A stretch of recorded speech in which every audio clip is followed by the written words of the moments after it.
If you only had one sentence to describe yourself, what's important to you, who you are, what would this sentence be? I'm not going to try to ask you to articulate it now, but I think we all agree it's a very difficult task. How do you put everything in such a succinct way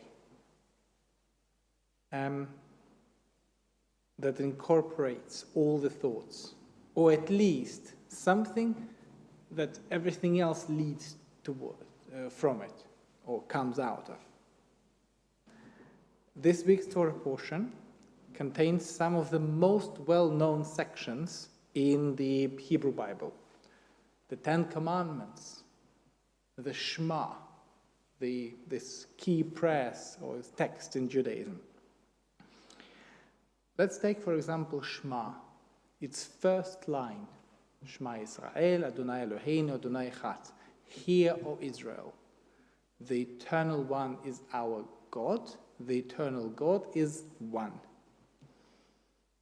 It expresses the most important belief for Judaism, the oneness and uniqueness of God. And Jewish philosophers claim that this sentence is everything you need to know about Judaism. Everything else is commentary. And the most important principle coming out of it is that the dignity and sanctity of human life can only be guaranteed because of oneness of God. The idea is simple. Before monotheism, before the belief in one God, sovereign, usually king, could declare himself God. And therefore, any law would be the divine law.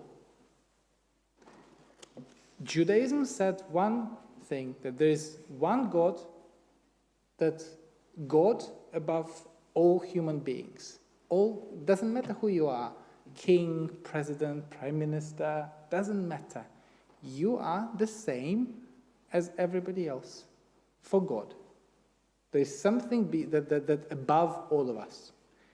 And by the way, from that perspective, it doesn't matter whether you believe in a personal God or what kind of God you believe in. The principle is the same. Human being cannot declare themselves God. Another gift, this is the first gift that Jewish theologians believed, and Jewish historians believe that Judaism gave this gift to the world. Another gift that Judaism gave to humanity is a day off, a weekend, a Shabbat. A week, as it is structured today, is not natural. There is almost nothing in nature that is a week.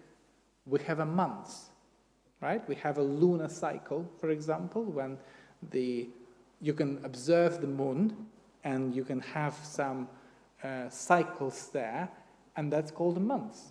Week is not natural for nature. And Judaism decided to declare a week. And at the end of the week, there is a weekend, a day off. That's week called Shabbat. It's one of the 10 Commandments to observe Shabbat. But what does it mean? Most people would focus on what to do and what not to do on Shabbat. Today I would like to focus on something that is less considered.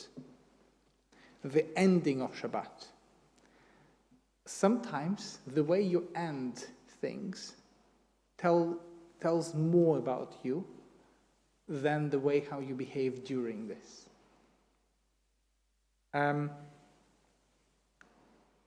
In time, Jewish people decided to celebrate the end of Shabbat. And in general, we are very good at beginnings. We know how to start with enthusiasm and beautiful ceremony. But endings are another matter. As one American author and illustrator once said, it's one thing to cry over what's over, but quite another to smile because it happened. It's simple words, but they, I think, carry an important message. Endings are often associated with sadness. But there is another way of looking at them. Endings also invite gratitude for what had happened, and they invite hope for a better future.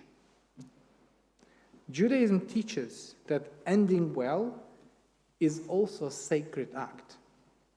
The Torah commands the priests in the book of Leviticus to differentiate, lehavdil, bein hakodesh uvein hachol, to distinguish, to differentiate between holy and mundane, or everyday. Combined with the commandments to observe Shabbat, we do this each week on Saturday night in the ceremony called Havdalah. That's taking the name from that verb, to distinguish, to separate, to differentiate. And these are the important symbols of Havdalah. Havdalah ceremony, we distinguish sacred from ordinary time. Sacred being Shabbat, and ordinary being all other days. I went into a rabbit hole into researching the history of development of Havdalah. How did it start? The idea is that on Saturday, we would light 2 candles or oil lamps. Why do we light 2 oil lamps on Shabbat? Today it seems symbolic, but it used to be the symbol of luxury. We didn't have electricity in the past. We had a little oil lamp that you would light at the end when the sun has set. And on Shabbat, you don't save oil. You put 2 oil lamps. And what happens? The house, there is more light in the house. Therefore, you live your life modestly for the 6 days of the week, but on Shabbat, you live with luxury. Now, candles are associated with something different. Candles today are associated with a dimmed light, with something romantic and something quiet. But it used to be the opposite. So that's Shabbat. Now, on Havdalah, we are supposed to end this luxury and shift into 1 candle or 1 oil lamp, into an ordinary day. So the Babylonian Talmud records that originally Havdalah was a part of prayer. On Saturday night, people will recite a prayer, and there is an additional part, just 1 little sentence, and added to the prayer of Amidah. And that's it. But today we have this candle with how many it's a plaited candle today normally. Normally it's at least 3 candles intertwined with each other, sometimes 6, sometimes 8. Again, it's a symbol of luxury. But it only happened that we lit candle during Havdalah later, when Jewish community became more settled in the exile and had a bit more comfort and money. And the sages then declared that it should be recited over a cup of wine and a yet additional candle, the 3rd candle. In times of poverty, the practice reverted to the additional prayer during Amidah alone. Then early rabbinic sources even recorded debates between the school of Hillel and Shammai over the order of the blessings. So what do you say? How do you mark the end of Shabbat? And to do so, we need to understand what is important for you on Shabbat. Let's begin with all our senses. Let's begin with the taste. What's a symbol of luxurious and nice food? In Judaism, it's wine. We drink wine as a symbol of joy. Then we go up and smell, the sense of smell. On Shabbat, we add more spices to the food. And therefore, there was a tradition slowly developed to kind of have a last taste, last smell of spices that you would use on Shabbat. And normally it's a cinnamon, it's something that you would use for a nice meal, for a nice cake, probably. And then the last thing that you enjoy in a luxurious day is a light. And therefore you light an additional candle and look at the light.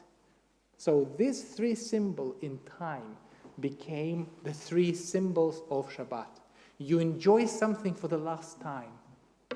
And then you extinguish the candles, you get rid of spices, or you put them away, put spices away, and you drink the wine, and that's it. And a work week is ahead of you.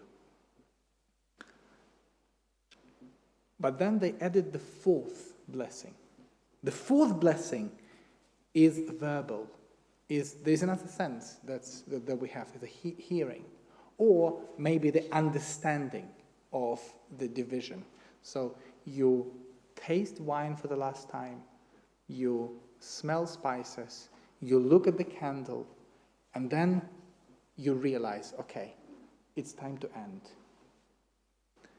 The last blessing is the separation blessing, verbally affirming the distinction between holy and ordinary, light and dark, the seventh day and the 6 days of work. Over time, in medieval ages, Jewish practice added some other folk customs, using a braided candle. That was not a custom at first. It was just an additional third candle. But then later on, these three candles became one. Then the cup of wine would not just be filled, but there would become a custom to overflow it, so that it would spill over when you pour wine in it, as a symbol of abundance. And then the custom appeared to extinguish the flame in the wine, and also looking at one's fingernails in the flickering light to appreciate the contrast between the light and shadow, a symbolic distinction between the light and darkness. When you do it specifically this way, and you try to catch the light of the candle in your fingernails, it all sounds a little bit alien for a rational, progressive Judaism, but it has a warm feeling of it. Then the Kabbalists, the mystical tradition, deepened this symbolism. They spoke of Shabbat's sanctity withdrawing slowly. They claimed that on Shabbat, people need to imagine that they have something additional coming on them, a Shabbat soul, what they said. And at the end of Shabbat, it's a bit sad and joyful, for as they believed, we have borrowed an extra soul on Shabbat, and now it's time to say goodbye to it. The ritual engages all senses, taste, smell, sight, hearing, so that the memory of the sacred time is impressed upon the whole person. On a philosophical level, we name and acknowledge distinction. Havdalah teaches that time can be holy, or Shabbat teaches that in general, and that wisdom lies in knowing how to separate and therefore distinguish light in the mixture of light and darkness. The metaphor to it is, we now know that any color can be produced by mixture of three basic colors, right? Red, blue, and yellow, right? So if you mix red and yellow, you have orange. That's right. If you mix yellow and blue, you have green. That's right.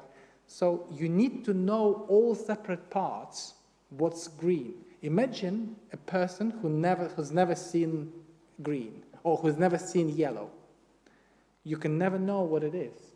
And therefore, you need to distinguish. You need to separate them first to understand them in the mixture. That's the idea on a philosophical level. And the same with holiness. The same with sparks of humanity and holiness. You need to understand it separately, in isolation, in order to see it in the ordinary life. We are also meant to carry Shabbat's light into the week ahead. Rabbi Abraham Joshua Heschel described Shabbat as the palace in time. Havdalah is a gentle closing of the palace gates. And another metaphor is in the beginning of Shabbat, in this service, in the beginning, we recited a poem, symbolically, a poem Lechadodi Likrat Kala.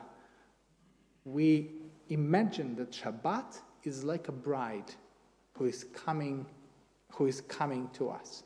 And imagine yourself being at the wedding, where you are expecting for a partner, for one partner to arrive.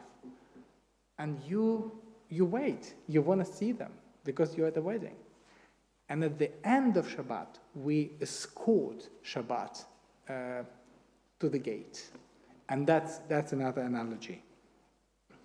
You bidding farewell to a beloved guest with candles and songs. But perhaps Havdalah has the power to teach us the art of ending. Not with abruptness, but with meaning. Without bitterness, but with gratitude. In life, there are moments we must let go and must end. Some chapters close because they must. And the ceremony of Havdalah reminds us that when endings are done with meaning, with care, with conscience, they can become blessings. They can become beginnings in disguise. Shabbat Shalom.